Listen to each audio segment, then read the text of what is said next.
मसीह में आप सबकी सलामती हो। मेरा नाम है रिजवान भट्टी और एक मरतबा फिर आज मैं हाजिर हूँ आप लोगों के साथ अपने प्रोग्राम के साथ।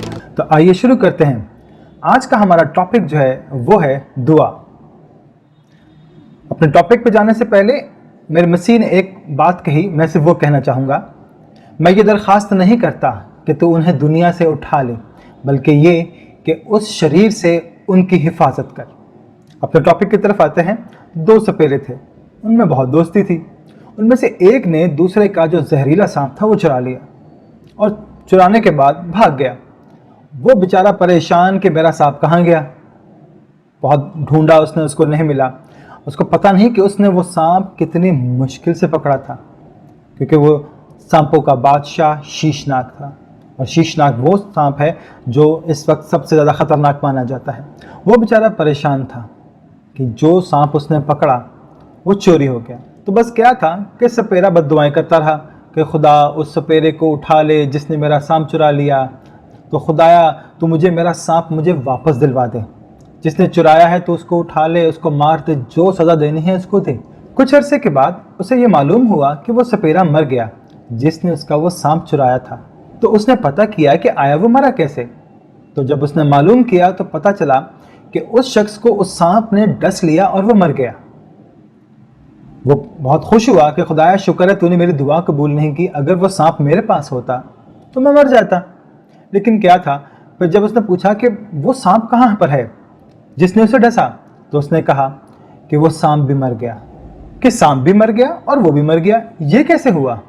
दूसरे शख्स ने उसको बताया कि वो शख्स बेवकूफ़ था, कि वो हर सांप को अपने आप पे डसवाया करता था कि उसका जहर जो है वो उसकी बॉडी में आ जाए, ताकि अगर कोई जहरीला सांप उसको डसे तो वो मरे नहीं। तो इसी तरह उसने जितने सांप पकड़े सब के साथ ऐसा ही किया। तो उसकी अपनी बॉडी में इतना ज़्यादा जहर था कि जब शीशनाग ने उसको डसा तो शीशनाग भी मर गया और वो भी मर गया।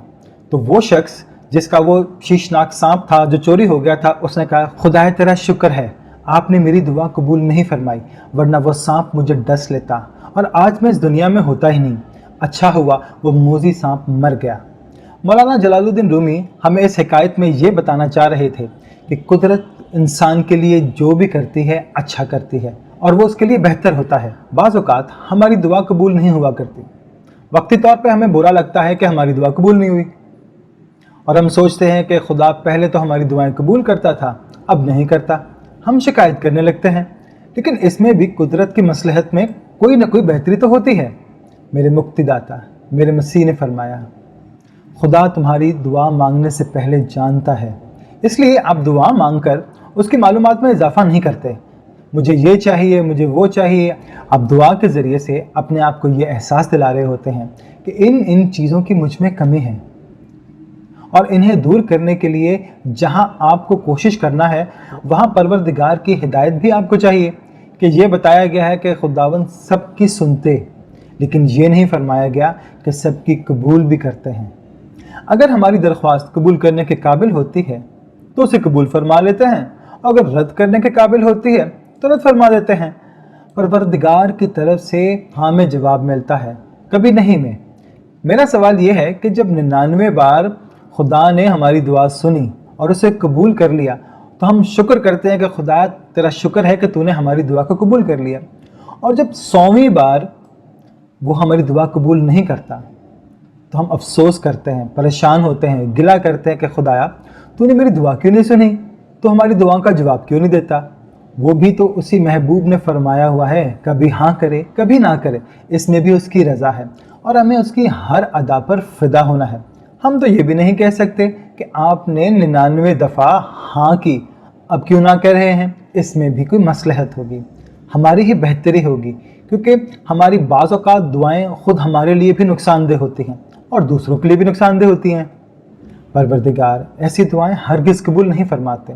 बाज़ औक़ात हम बद्दुआएं कर रहे होते हैं और ये तसव्वुर कर रहे होते हैं कि हम दुआ मांग रहे हैं, हम दुआ नहीं मांग रहे होते।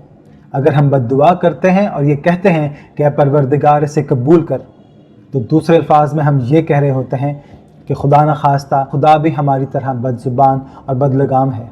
खुदा के अपने उसूल हैं, अपने कवानीन हैं, इसके ख़िलाफ़ जब दुआ मांगेंगे तो कभी कबूल नहीं होगी। दुआ कोई जादू नहीं है कि हमेशा सर चढ़ के बोले। दुआ तो रद्द भी होती है। फिर भी ये सोचें कि हमने दुआ मांगी, वो वक्ती तौर पे कबूल नहीं हुई, इसमें कहीं हमारा कसूर तो नहीं था? क्या हमने जब ये कहा कि खुदाया मुझे माफ़ फरमा दीजिए, इसके बाद हमें ये एहसास हो रहा है कि खुदा ने हमें माफ़ नहीं फरमाया, उसकी वजह ये तो नहीं थी कि हमने दूसरों को माफ़ नहीं किया? मेरे मसीह ने जो एक दुआ हमें सिखाई उसमें ये कहा कि पहले इस बात का एतराफ़ करो कि खुदाया हमने उन तमाम लोगों को माफ़ कर दिया, अब हमें भी माफ़ फरमा दीजिए। आपको हमसे उनसे ज़्यादा शिकायत होंगी, चंद एक बातें होंगी जिनसे शिकायत होगी, लेकिन परवरदिगार को तो हमारी तमाम ज़िंदगी से शिकायत है। तमाम उम्र हम ऐसे ही गुजार देते हैं जैसे खुदा का कोई वजूद ही ना हो। हमने खुदा के ख़िलाफ़ गुनाह किया, तमाम उम्र उसके ख़िलाफ़ काम करते रहे और तवक्को करते हैं कि वो हमारी दुआ सुन ले। तो ये कैसे हो सकता है? इसलिए अगर आपकी दुआ कबूल नहीं होती, दिल बर्दाश्ता मत हो, हिम्मत ना हारें। अपनी ज़िंदगी का एक बार फिर जायज़ा लें कि कहीं गलती आपसे तो नहीं हुई, आप में कोई खामी या कमी तो नहीं। ऐसी गलत दुआ क्यों मांगी? हम क्यों खुदा के सामने किसी के लिए बुरा चाह रहे थे? तो दुआ मांगते वक्त अपनी ज़िंदगी का जायज़ा लें, क्योंकि वो लम्हा परवरदिगार से बात करने का होता है और अपनी ज़ात में झांकने का भी। यूँ समझ लें कि इसमें आप अपना तज्जिया करते हैं और ये देखते हैं कि हमारे अंदर क्या क्या खामियां हैं। खुदाबंद, उनमें से कुछ खामियां तो हम अपनी कोशिश से दूर कर सकते हैं, कुछ खामियों को दूर करना हमारे बस का रोग नहीं। इसलिए आप हमारी मदद फरमाएं। जब भी दुआ मांगें अपना जायज़ा लें, अपने गिरेबान में झांकें कि किस वजह से मेरी दुआ कबूल नहीं हुई या मेरी दुआ में क्या खामी थी। क्या मैंने इंसान की बुराई तो नहीं चाही थी? अगर चाही थी तो यकीन जाने कि वो हमारी दुआ हरगिज़ कबूल नहीं होगी। क्या ऐसा हो सकता है कि आप मुसव्विर से तो प्यार करें और उसकी तस्वीर को बर्बाद करें? अगर आप उसके शाहकार को बिगाड़ते हैं तो मुसव्विर आपसे खुश नहीं हो सकता। अगर मुसव्विर की तस्वीर से आपको नफ़रत होगी तो मुसव्विर किस तरह आपको अपने सीने से लगाएगा? कैसे आपकी बात मानेगा? कैसे आपकी दुआ कबूल करेगा? इसलिए अगर आप मुसव्विर से प्यार करने का दावा करते हैं तो उसकी तस्वीर जो हम इंसान हैं उनसे भी प्यार कीजिए, फिर देखें कि आपकी दुआ कबूल होती है या नहीं। आमीन।